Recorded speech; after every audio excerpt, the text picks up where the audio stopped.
नमस्कार मैत्रिणींनो, आपण आज बनवत आहे भरलेले ओले बोंबील। त्याच्यासाठी लागणारे साहित्य आहे बोंबील, रवा, लसूण, फिश मसाला, तेल, खोबरं, हळद, मीठ, लिंबू, एक मिरची, थोडं आलं आणि कोथिंबीर। आता आपण हे बोंबील धुवून घेतले आहे। त्याच्यामध्ये आपण घालणार आहोत थोडीशी हळद आणि थोडंसं मीठ। थोडं घालते मी, नंतर आपल्याला घालायचं आहे।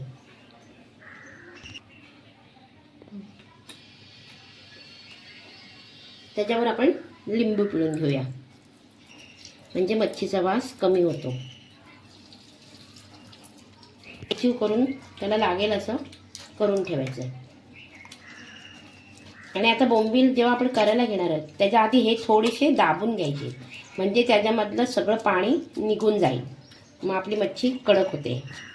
लिंबू, मीठ आणि हळद हे सगळं एकजीव करून ठेवलं आहे आणि आता आपण ते पाट्याखाली दाबून ठेवणार आहोत। मॅरिनेशन केलेले हे बोंबील आपण असे ठेवायचे आणि त्याच्यावर जड असं काहीतरी ठेवून द्यायचं, जोपर्यंत आपली पुढची तयारी करायला सुरुवात करूया। आता आपण याच्यामध्ये थोडं आलं, एक मिरची, थोडी कोथिंबीर घेतली आहे मी, लसूण पाकळ्या, मच्छी असल्यामुळे थोडं लसूण मी जास्त घेते,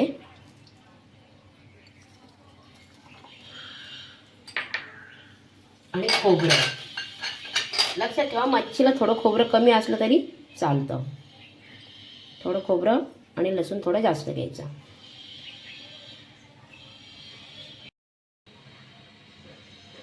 आता आपण मिरची, कोथिंबीर, लसूण आणि आलं याची एक ती न पाणी टाकता पेस्ट केली आहे, पण पाणी टाकलेलं नाही, कोथिंबीरीच्या पाण्यातच ते भिजलेलं आहे। आता आपण हे पाणी नितळलेले बोंबील घेतले, हे सारण जे आपण केलंय त्याच्यामध्ये आपल्याला थोडी हळद घालायची आहे। आपण थोडी हळद घालून घेऊया, मी थोडी घालते कारण आपण बोंबलावर पण टाकली, आणि थोडंसं मीठ घालणार आहोत।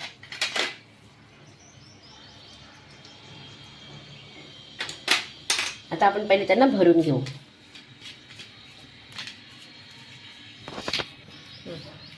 पूर्ण एकजीव झालं पाहिजे, मीठ आणि हळद सगळीकडे लागली पाहिजे। आता बोंबलाला आपण लिंबू पिळवलेला आहे, म्हणजे काही प्रश्न नाही। या प्रकारे आपण त्यांना भरून घ्यायची।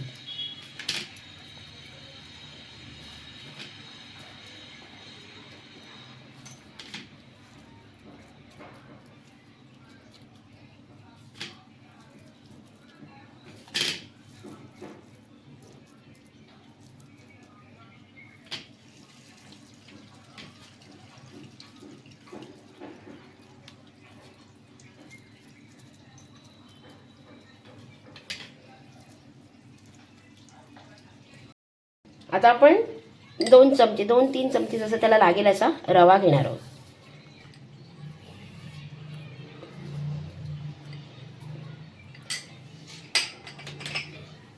आणि त्याच्यासाठी मी फिश मसाला घेतला आहे, हा रेडीमेड घेतला आहे मी। जर तुम्ही नसेल घेणार तर ह्याच्यामध्ये मीठ, हळद आणि आपलं लाल तिखट हे मिक्स करायचं आणि थोडंसं तांदळाचं पीठ। पण आता माझ्याकडे हा तयार मसाला आहे म्हणून मी तांदळाचं पीठही टाकलं नाही, मसालाही टाकला नाही, कारण ह्या मसाल्यामध्ये सगळं रेडी आहे। तर मी हे 2 चमचे चांगले मस्त त्याच्यामध्ये घालते। ह्या मसाल्यामध्ये मीठ असल्यामुळे मी ह्याच्यात मीठ घालत नाही आहे, आणि पूर्ण एकजीव करून घेते।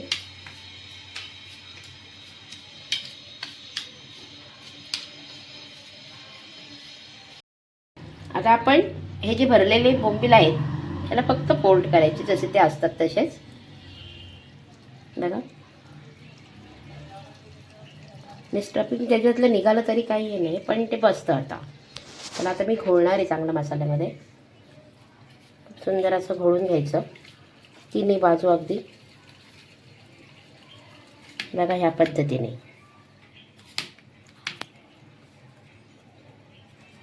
जसं जसं ते शिजेल तसं जसं ते एकजीव होईल। दुसराही घेते, तोही तसाच करते। हा मी स्टफिंग इथे ठेवून देते। पुन्हा यालाही तसंच घोळून घ्यायचं पूर्ण दिशेने, अगदी पॅक करून घ्यायचं रव्याने।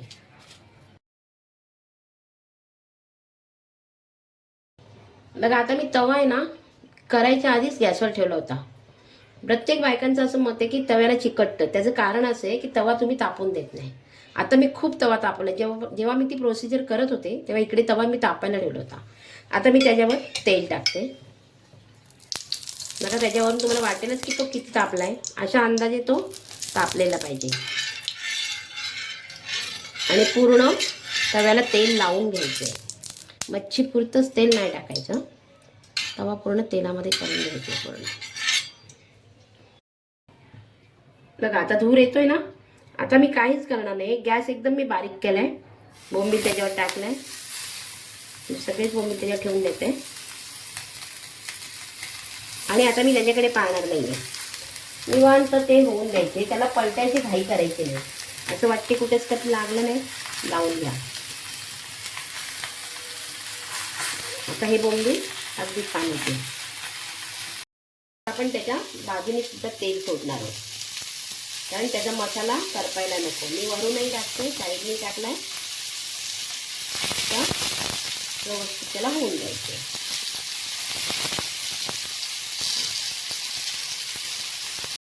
आता बघा आपण त्याला थोडंसं बघूया झालंय का. झालंय. मी आता त्याला पलटी करते. बघा कुठे चिकटला नाहीये. डायरेक्ट पलटी करू शकतो आपण त्याच्यात. बघा नाही तव्याला चिकटलेलं नाही काही. किती सुंदर झालंय. त्याच्यावर साईडने तेल टाकणार आहोत. कारण का चिकटायला नको मसाला. ही ट्रिक आहे की तुम्ही जेव्हा मसाला मच्छी लावता तर थोडंसं साईडने तेल सोडायचं की तो मसाला चिकटत नाही. आणि त्याच्यातून आपण रवा लावतो त्यामुळे तो चिकटणार नाही. आता मी पुन्हा तेल टाकलं कारण त्याला पलटी मारली आणि तो मसाला त्याला लागू नये म्हणून तेल सोडलं त्याच्यावर. बघा आता आपले हे रेडी झालेत. आता आपण डिशमध्ये ठेवून घेऊया.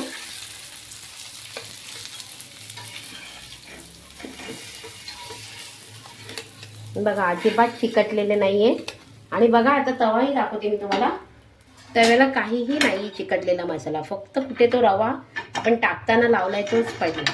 बाकी पूर्ण तवा क्लीन आहे. आपली मच्छी आता तळून झाली आहे. ती किती कुरकुरीत झाली बघा.